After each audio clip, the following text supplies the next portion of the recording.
Hi hello അസ്സാം വലൈക്കും. എല്ലാവർക്കും ഹനാസ് കിച്ചണിലേക്ക് സ്വാഗതം. ഇന്ന് നല്ലൊരു സ്നാക്കാണ് കാണിക്കുന്നത്. ഇറച്ചിയടയാണ്. അപ്പോൾ നല്ല ടേസ്റ്റോടു കൂടി ഈ ഇറച്ചിയട എങ്ങനെ ഉണ്ടാക്കുന്നതെന്ന് നോക്കാം. നമുക്കാദ്യം മാവൊന്ന് കുഴച്ച് വെക്കാം. അപ്പോൾ അതിനായിട്ട് 1 കപ്പോളം മൈദ എടുത്തിട്ടുണ്ട്. ഇതിലേക്ക് 1/2 ടീസ്പൂണോളം ഉപ്പ് ചേർത്ത് കൊടുത്ത് പിന്നെ കുറച്ച് വെള്ളം ഒഴിച്ച് നന്നായിട്ടൊന്ന് കുഴച്ചെടുക്കാം.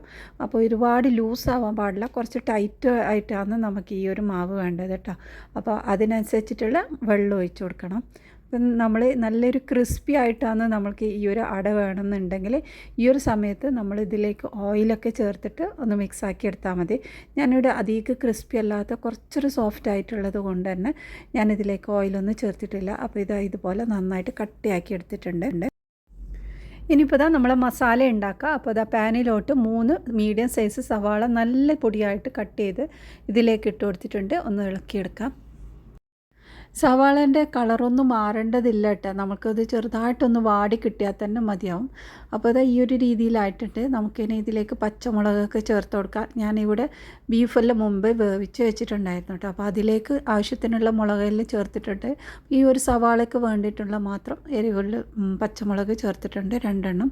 അപ്പോൾ അത് ചെറുതായി കട്ട് ചെയ്ത് അതിട്ടിട്ടുണ്ട്. പിന്നെ 1/2 ടേബിൾ സ്പൂണോളം ഇഞ്ചി വെളുത്തുള്ളി പേസ്റ്റും ചേർത്തിട്ട് ഒന്നും കൂടെ ഇളക്കിയെടുക്കാം. നമ്മളിതെല്ലാം ബീഫ് വേവിക്കുന്ന സമയത്ത് അതിലേക്ക് ഇട്ടിട്ടുണ്ടായിരുന്നു. അതുകൊണ്ട് ഇതിലേക്ക് കൂടുതൽ ഇടേണ്ട ആവശ്യമില്ല. നമുക്ക് വേണമെന്നുണ്ടെങ്കിൽ അത് ഇടാം, അല്ലെങ്കിൽ ഒഴിവാക്കിയാലും പ്രശ്നമില്ല കേട്ടോ. അപ്പോൾ ഇത് ഞാൻ നമ്മൾ നോർമലി ഉണ്ടാക്കുന്ന ആ ഒരു കറി തന്നെ വെച്ചത് അതിൽ നിന്ന് എടുത്തതാണ് കേട്ടോ. നല്ല ഡ്രൈ ആയിട്ട് കിട്ടിയാൽ നമ്മൾ ഈ ഒരു മസാല നല്ല ഡ്രൈ ആയിട്ടുണ്ടാവും. ഞാനിവിടെ അത്ര ഡ്രൈ ആക്കുന്നില്ല, കുറച്ചൊന്ന് ഗ്രേവിയോട് കൂടിയിട്ട് തന്നെയാണ് കേട്ടോ എടുത്തിട്ടുള്ളത്. എന്നിട്ട് ആ ഒരു ബീഫ് പൊടിച്ചിട്ടാണ് ഞാനിതിലേക്കിട്ട്. അപ്പോൾ ബീഫ് നല്ലോണം വെന്ത് 1.5 കപ്പോളം ഉണ്ട് കേട്ടോ ബീഫ്. അപ്പോൾ അത് നല്ലോണം പൊടിച്ചെടുത്തതിന് ശേഷം ഇതിലേക്ക് ചേർത്ത് കൊടുത്തതാണ്. ഇനി അതുപോലെ ക്യാരറ്റും കൂടി ചേർത്ത് കൊടുക്കുന്നുണ്ട്. ഒരു വലിയ ക്യാരറ്റ് നല്ല പൊടിയായിട്ട് എടുത്തതാണ് കേട്ടോ. അപ്പോൾ ചോപ്പറിലിട്ട് ഒന്ന് പൊടിച്ചെടുത്തത് തന്നെയാണ്. എന്നിട്ട് അതും കൂടിയിട്ട് എല്ലാം കൂടി നന്നായിട്ടൊന്ന് ഇളക്കിയെടുക്കാം. നമ്മുടെ മസാല ഇതാണ് കേട്ടോ. ഞാനിപ്പോൾ ഇവിടെ ബീഫ് കൊണ്ടാണ് ഉണ്ടാക്കിയത്. ഇത് ചിക്കൻ വെച്ചിട്ടും ചെയ്യാറുണ്ട്, എന്നാലും പറയുന്നത് ഇറച്ചിയട തന്നെയാണ്. പിന്നെ നമ്മൾ ലാസ്റ്റായിട്ട് ഇതിലേക്ക് കുറച്ച് കറിവേപ്പില ചേർത്തിട്ടുണ്ട്. പിന്നെ നമ്മൾ ഇതിലേക്ക് ഉപ്പൊന്നും ചേർത്തിട്ടില്ല. നമ്മുടെ ബീഫിൽ നല്ല ഉപ്പ് ഉണ്ടായതുകൊണ്ട് തന്നെ അത് ലാസ്റ്റ് മിക്സാക്കിയ ശേഷം ഉപ്പ് ചേർത്ത് കൊടുക്കുന്നത്. അപ്പോൾ പാകത്തിനുള്ള ഉപ്പും കൂടി ചേർത്ത് കൊടുത്ത് ഒന്ന് നന്നായിട്ട് ഇളക്കിയെടുക്കാം. പിന്നെ നമ്മൾ ഇതിലേക്ക് കുറച്ചൊരു ഗരം മസാല, ഒരു 1/4 ടീസ്പൂണിലും കുറവായിട്ട് ഗരം മസാല ഇട്ടിട്ടുണ്ട്.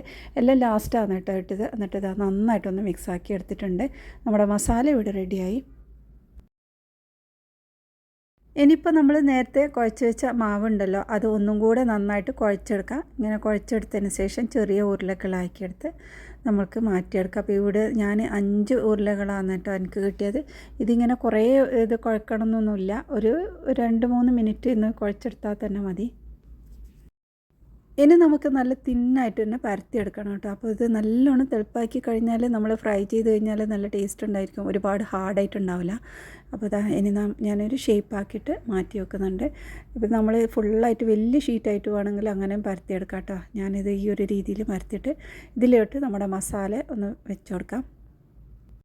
മസാല വെക്കുമ്പോൾ കൂടുതൽ വെക്കണ്ട, പുറത്തേക്കാവാത്ത വിധത്തിൽ വേണം വെക്കാൻ. നമ്മളിത് മടക്കിയെടുക്കുന്ന സമയത്ത് പുറത്തോട്ട് ആ ഒരു സൈഡിലോട്ട് ആയെങ്കിൽ അത് ഒട്ടാൻ കുറച്ച് ബുദ്ധിമുട്ടാവും, ഒട്ടിപ്പിടിക്കില്ല.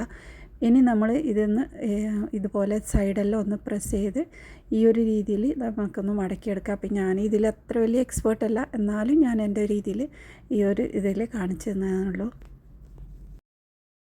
പിന്നെ നമ്മളിത് വലിയ സൈസ് ആക്കലില്ല കേട്ടോ, ചെറിയ സൈസിലാണ് ഇറച്ചിയട ഉണ്ടാവുന്നത്.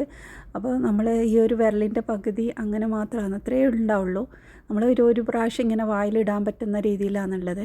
അപ്പോൾ ഇതെല്ലാം അങ്ങനെ ആക്കിയെടുത്തിട്ടുണ്ട്. ഇനി ഞാൻ ഇവിടെ ഒരു അച്ചിലും കൂടി ഇതുപോലെ ആക്കിയെടുക്കാം. നമുക്ക് ഇതുപോലത്തെ ഒരു സാധനം ഉണ്ടെങ്കിൽ എളുപ്പമാണ്. ഇതുപോലെ ഇങ്ങനെ മടക്കിയെടുക്കാൻ അറിയാത്തവർക്ക് വേണ്ടിയിട്ട് അങ്ങനെയും ചെയ്യാം. ഞാൻ തന്നെ ബാക്കിയുള്ളതൊക്കെ ഇതുപോലെയാണ് ചെയ്തിട്ടുള്ളത്. ഒന്ന് വലുതായിട്ട് ഇതുപോലെ പരത്തി കഴിഞ്ഞാലുണ്ടല്ലോ, ബാക്കിയെല്ലാം നമുക്ക് ഇതുപോലെ ഈസി ആയിട്ട് ചെയ്യാൻ പറ്റും. നല്ല ടൈറ്റായിട്ട് പ്രസ് ചെയ്താൽ മതി. പിന്നെ സൈഡോട്ടൊന്നും ആവാത്ത വിധത്തിൽ വേണം അതിൽ ഫില്ല് ചെയ്ത് കൊടുക്കാനും. അപ്പോൾ ബാക്കിയുള്ളത് ഇതുപോലെ എല്ലാം ചെയ്തെടുക്കാം. അപ്പോൾ നമ്മുടെ സ്നാക്കെല്ലാം ഇവിടെ റെഡി ആയിട്ടുണ്ട്. ഇത് ബീഫ് കൊണ്ട് ചെയ്തതുകൊണ്ട് തന്നെ നല്ല ടേസ്റ്റ് ഉണ്ട്. ട്രൈ ചെയ്ത് നോക്കട്ടോ. എന്നിട്ട് നിങ്ങളുടെ വലിയൊരു അഭിപ്രായം കൂടി അറിയിക്കണേ. അപ്പോൾ ഇതെല്ലാം റെഡി ആയിട്ടുണ്ട്. ഇനി നമ്മളിത് ഫ്രൈ ചെയ്യാൻ വേണ്ടത്. അപ്പോൾ ഇതാ കണ്ടില്ലേ, ഒരെണ്ണം നല്ല ചെറുതായിട്ടാണുള്ളത്. ഈ ഒരു സൈസ് മതി കേട്ടോ, ഇതിലും ചെറുതും ആവേണ്ട വലുതാവേണ്ട. അപ്പോൾ അത് റെഡി ആയിട്ടുണ്ട്. ഇനി നമ്മൾക്ക് ഫ്രൈ ചെയ്യാനായിട്ട് ഓയിൽ ഒഴിച്ചിട്ടുണ്ട്. അത് നല്ല ചൂടായ സമയത്ത് ഇതിലോട്ട് ഇട്ട് ഫ്രൈ ചെയ്യാം. നല്ല ലൈറ്റ് ഗോൾഡൻ കളറാകുന്ന വരെ പൊരിച്ചെടുക്കണം കേട്ടോ, നല്ലോണം കളറാക്കാൻ നിൽക്കണ്ട. അപ്പോൾ അങ്ങനെ ആകുമ്പോൾ ഒരുപാട് ഉറപ്പാവും നമ്മളെ ഇതിൻ്റെ തൊലിയൊക്കെ. അപ്പോൾ അത്ര വലിയ ഇതാക്കണ്ട. അപ്പോൾ ഇതാ നമ്മൾ ഒന്ന് തിരിച്ചും മറിച്ചു വിട്ട് 2 സൈഡും ഒന്ന് നല്ല കളറാക്കിയെടുക്കാം. ഈ ഒരു കളറ് മതി. ഇനി നമുക്ക് കോരി മാറ്റാം.